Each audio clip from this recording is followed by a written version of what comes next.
Someone once said that it's better to get married in the morning, so that if it doesn't work out, you haven't wasted the whole day. This might sound strange, but it isn't far from the truth.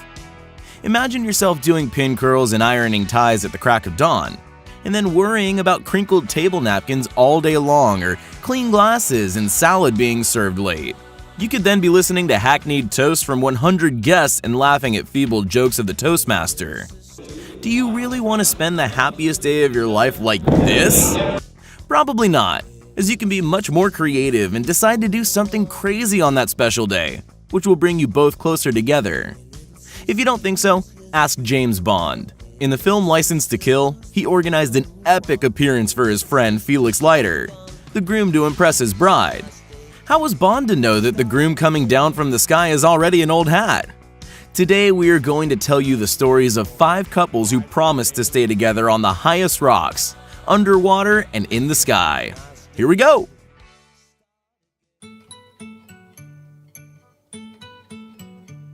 The romantic sunsets and azure landscapes of Mauritius's palm trees and coconuts sound ideal for a wedding. Lee and Chen decided that there are some beautiful landscapes a world away and went farther, or rather deeper, and got married underwater. Marriage itself is an important step, all the more so when it starts beneath the ocean. So the couple was scrupulous about the process. They took diving lessons and learned to communicate underwater using gestures. The ceremony was performed with all the usual things: a wedding dress, photographer, groom, rings, and even some sort of the first dance. The only thing we fail to understand is how the couple managed to deal with the classic ending, and now you can kiss the bride. If ruining a wedding dress with an underwater wedding doesn't bother you, it's much more complicated to comply with classical dress code in the sky. Many happy couples have already held their wedding in the sky. They can tell you much about thorough preparations that should be done before this ceremony. Firstly, you'll have to forget romance during the flight. All formalities, including signatures, bridegroom's vows, rings, and kisses, are to be settled in the plane because you can be pretty disoriented after the jump. You wouldn't like to share knowing looks and smile at each other in the air. The rules say that the second tandem jumper leaps into the void 10 to 15 seconds after the first one.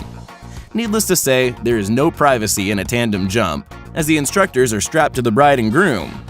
Only the registrar or the priest will be watching you from the cabin. A British couple, Darren McWalter and Kate Hodgson, persuaded 67-year-old George Brigham to pronounce them husband and wife standing on a wing of an airplane in flight. Each participant of the ceremony was tied to the cabin of one of 3 colorful biplanes, which flew side by side, about 1,000 feet or 300 meters above ground, at a speed of 160 kilometers per hour.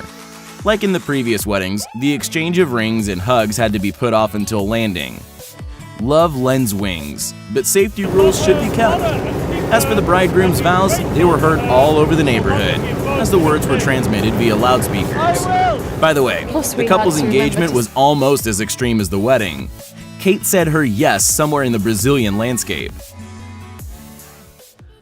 When you choose a wedding photographer, never sign the contract with those who only offer standard seafronts, restaurants, or beaches.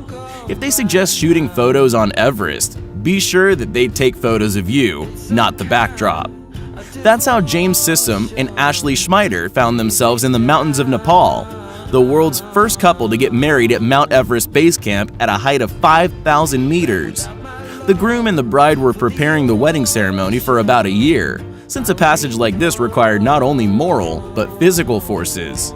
After hiking for 3 weeks, the changeable mountain weather only offered the couple 1 hour for the photo shoot, but it was quite enough to capture their emotions and unique views, as well as mountain boots of the bride perfectly matching her coat. Unfortunately, they failed to find an adventurous priest, so all the formalities had to be settled on return. The last story is about how photographers can inspire heroes for crazy wedding ceremonies. For several years, Jay and Vicky Philbrick from New Hampshire have been suggesting that newlyweds should risk their lives climbing a sheer 100-meter-high cliff.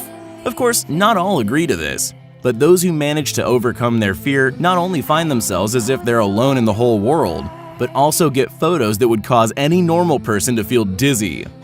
Behind the romance are long preparations and thorough security arrangements. But who's to say it isn't worth it?